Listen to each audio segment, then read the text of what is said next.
Hey everybody, it's Mandy from Chapel Forge. So we talked about in a short that we started weaning our baby goats. It's going really well. We're going to do a video about our setup and how it all works and how we're keeping the babies from mom and all that kind of thing. It's going well. I don't know that they're happy necessarily, but everybody's fed, everybody's healthy, they're happy, they're playing, whatever. So we're doing good.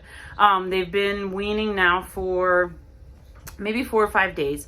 So I was only getting like a half pint to a pint of milk from our mama goat up until we started weaning. And I talked to her previous owner and she's like, you're gonna have to wean if you want more milk. Which I was really trying to do, you know, the whole like my mommy heart is, oh my gosh, it would be like trying to wean my 12-week-old, which, you know, I nursed my first till 9 months, my second till 18 months.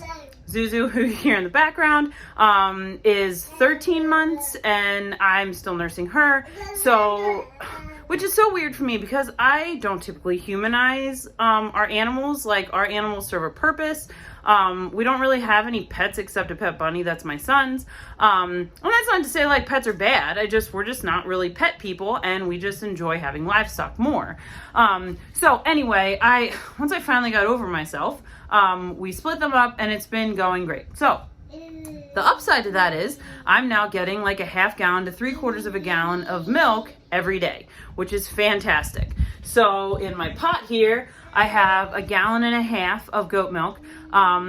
Before we had Twilight has 2 babies, Venus and Cosmo. That's who we have now. Venus and Cosmo are currently weaning from Twilight. Twilight was pregnant when we got her. Before her, how we got on this whole goat path is the neighbors across the street. They're Amish. They had a dog that was hit and her puppies had no way to get milk, so they got a goat. They were feeding the babies the goat milk. So our Amish neighbors had the dog. She got hit by a car. They needed a way to feed the puppies. And so they got a goat. They were feeding the puppies the goat milk. The puppies were at the point where they didn't need that anymore. And the Amish family didn't really want the goat. So they gave it to us for free. It's kind of how we got started on this little goat journey, which was such a blessing because, you know, we're now selling goat milk tallow soap. And, you know, we've just learned a lot of benefits about goat milk. Obviously, we're not foreigners to goat milk. Like, we live in Lancaster County, which is like the hub of the Amish. And we can get raw goat milk several places around here. It's not like it's a rarity or anything. But it is expensive. It's like $12 a gallon for goat milk. And we drink cow's milk. We're working on figuring out a plan to get a dairy cow. We're not quite there yet. As you probably know, if you've been following us at all, we live on 3 acres. So we're looking at different breeds and figuring out what we can do. And, you know, so it's a plan. But for now, the goat works. So I had the milk building up in the fridge. And the first thing I wanted to do now that we're starting to get more is make yogurt. So when we had the goat from the Amish, I was making cheese and yogurt because I was getting about a half gallon from her a day too. She just wound up kind of not working for us when Twilight came in. The goat we got from the Amish was much bigger. She had huge horns, and she just was not getting along with Twilight. So we decided, obviously, Twilight was pregnant and we spent a lot of money on her. So we gifted the other goat to a family that had a calf, and the calf needed a friend, so it worked out perfect. They love her and she's happy there. So that worked out for everybody. So anyway, today I'm going to show you how I make goat milk yogurt. So we use yogurt for many things. Obviously we eat yogurt like with fruit and granola and traditional ways that you eat yogurt. A lot of times, you know, with breakfast. So also, if you've been following us, you know that Dad had a heart attack in December. We really try to make sure that we have really great quality, high protein meals. So, you know, for breakfast, we might have like eggs, bacon, and like a yogurt parfait or something. We do loosely count calories. When we first started on this journey, we were very strict about counting calories. We really wanted to kind of get in a mindset of, okay, this is like thinking about when we feel full and all that kind of stuff. And we really were just kind of like relearning how to eat, which might sound a little silly at 34 and 38, 9, and 37 for Zad. But we kind of had to like retrain ourselves how to eat and like listen to when our stomachs were full and all that kind of thing. And so that's going really well. But anyway, so we shoot for like a 600 to 800 calorie breakfast. We really try to get a good breakfast in us because we have busy days. I mean, we have 3 kids. We're running a homestead. My husband sometimes works outside the house. He crews for the hot air balloon team that's local. So, you know, between all of that and like preserving food, you know, whatever, like we're just busy. We have a lot going on. We're running our business. Zad's blacksmithing and I'm doing laser engraving and all of that. So we need good quality breakfast to get us moving. So obviously we use yogurt for regular yogurt, granola, parfait type things. We also use yogurt to make sauce. We weeded out a lot of junk ingredients. If we didn't recognize it on the label, if it was super high in sugar, you know, things like that, we weeded it out. So things like store-bought Alfredo sauce, that was out. Just a lot of that kind of, we make a lot of our own sauce. I mean, we make our own tomato sauce, obviously, like we have a garden, so we're making our own tomato sauce. And we started making a lot of our own white sauces to put on pasta and really anything, like just if we have like a steak and we want to make like a sauce to go with it, not Alfredo sauce necessarily, but just some kind of sauce. So we make sauces out of yogurt all the time. We'll make dips out of it. So like relish, mustard, and our yogurt. Zad will take it and mix it with just like some different spices. Endless possibilities. So we always love to have yogurt in the fridge. So I typically will make yogurt one of 2 ways. I will leave it kind of runnier, so it's more like a sauce. And then that's what we would use like with meals. Or I'll strain it and I'll make it a little bit thicker, and that's what we'd like to have with breakfast, with, you know, more like a Greek style yogurt that we would have with granola and fruit and things like that. The other thing I love to do with yogurt, and I'm planning to do, because this is a pretty big batch, I mean, 1.5 gallons is going to make a good bit of yogurt. I want to freeze dry some. So my mom had a freeze dryer before us. She's had her freeze dryer about a year longer than we have. She's the one that planted the bug. And then I really, really needed one. So she was making yogurt drops for our middle son, or our middle kid. Middle son, middle kid. And he loved them. So I would love to do some yogurt drops. I'd also love to freeze dry the yogurt just as a sheet, and then powder it, and then have some yogurt powder on the counter, which we can then just reconstitute and make into sauces. So the goat is going, Twilight will be bred probably in December, which means we're going to have a lull in getting milk, because we don't have, you know, her babies won't be old enough to be bred. We don't have another goat that, you know, will be in milk at that time. So I'd love to have that on the counter. So with the yogurt powder on the counter, that'll give us, you know, kind of extend our milk season. And we can just make sauces out of it on the fly, which will be fantastic. We could theoretically just reconstitute it and have it as plain yogurt also. So I'm really excited to get some of that on the counter. As you can see, we are big fans of powder. I've talked about that before. I've done a video on powders. I'll link that in the description if that interests you. You can make a lot of these powders in the dehydrator. Yogurt I don't feel like would work, unfortunately. But, you know, we have squash powder, banana powder. This is tomato powder. Back here we have organs. We have apple powder, so spinach powder, all kinds of things. A lot of those you can do in the dehydrator. Yogurt, I don't think that would work very well. I've never tried it in the dehydrator, but I'm guessing it wouldn't go very well. So I'm going to take you through how I make goat milk yogurt. It's delicious and it's a great way to use up extra milk. You could also obviously just go buy milk if you want to make your own yogurt. I found that it really is a good bit cheaper. I mean, even like a big container, like a quart or whatever, around here you're paying $3 for the cheap stuff and like upwards of $6 for the like better organic stuff. So, you know, I can make 1.5 gallons of yogurt out of our raw goat milk for much less than that. Even if you figure in grain and hay and whatever, it's still coming out for less than that. So I'm going to take you through here and we'll talk about how to make this goat milk yogurt. All right, so we have our goat milk in the stock pot. I have my thermometer in here. We're shooting for 180.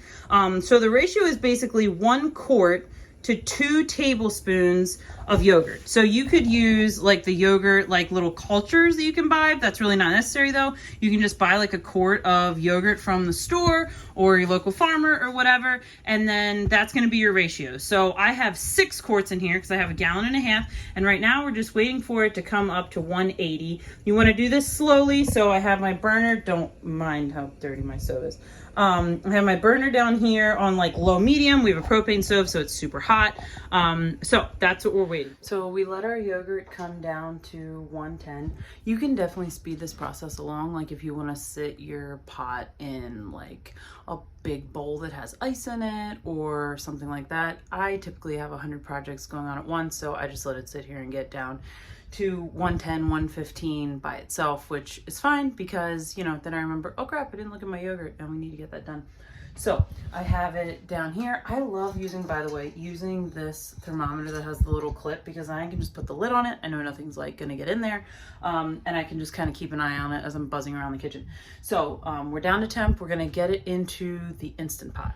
So because I had 1.5 gallons and I have 6-quart Instant Pots, obviously I had to split it up because they do have a max line and, you know, I didn't want to run it all the way to the top. That would have been a big mess. So I drug out both Instant Pots, and so I have 3 quarts of milk in each one, and then I have half a cup of yogurt in each. So like I said at the beginning, it's 2 tablespoons of yogurt per quart. Sometimes I add a little bit more at the beginning. That's up to you. You can kind of play with it. It is kind of going to be dependent on what kind of milk you're using, what breed your cow or your goat or sheep, whatever you're getting your milk from. Camel, I don't know. I mean, whatever you're milking. So you can kind of play around with that. Sometimes this takes a little bit to kind of figure out what you're going to do. I mean, I've definitely noticed a difference in doing goat milk versus like when I get cow's milk from the local dairy. So like a lot of times when I did the cow's milk, it came out a little bit thicker than the goat's milk. So I tend to add a little bit more yogurt, starter yogurt, when I'm doing it from the goat's milk. So I whisked that in, just kind of whisk it in quick. And these both have yogurt buttons, which is super convenient. So we're just going to hit the yogurt button, which runs for 8 or 10 hours. I can't remember. 8 hours is fine. You can do 10 hours also. It really won't make a difference, which is perfect because it's 1:10 in the morning. Both babies are sleeping, so I'm taking advantage of this time that I can like get a lot of things done. So we're gonna put the yogurt button on. We're gonna let these sit. And then tomorrow late morning, we should have some yogurt. All right, so we finished the yogurt cycle on the Instant Pot. You can actually adjust that time to whatever. I did mine for 10 hours. You can do 8 hours. It's actually not a bad consistency. Sometimes I feel like it can be a little bit runnier. It can be a little bit thicker. So I am going to show you the consistency and then how I strain it to make a Greek first. So you can see the consistency. It's definitely just like if you were to buy like plain regular old yogurt at the grocery store. So I'm going to take my strainer here, use my flour sack towel, and we're going to let this strain for a little while. And then like I said, my other pot, I'm just going to leave it the way it is because this will be great for sauce, whether that's on pasta or you know, to make like a dip or whatever. All right, so we have our flour sack towel on top of our, don't mind our ridiculously messy kitchen. It is canning season to the max.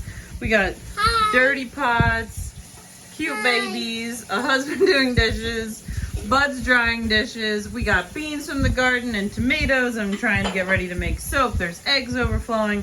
It's just a typical, typical summer day. So anyway, we're gonna let this strain here probably for like an hour or so. Get some, hold on one second. Get some whey out of this. And you're out of it. So we're gonna let it do that and we should have a Greek yogurt. All right, so while I'm waiting on the other batch of yogurt to thicken up, I'm straining out the whey.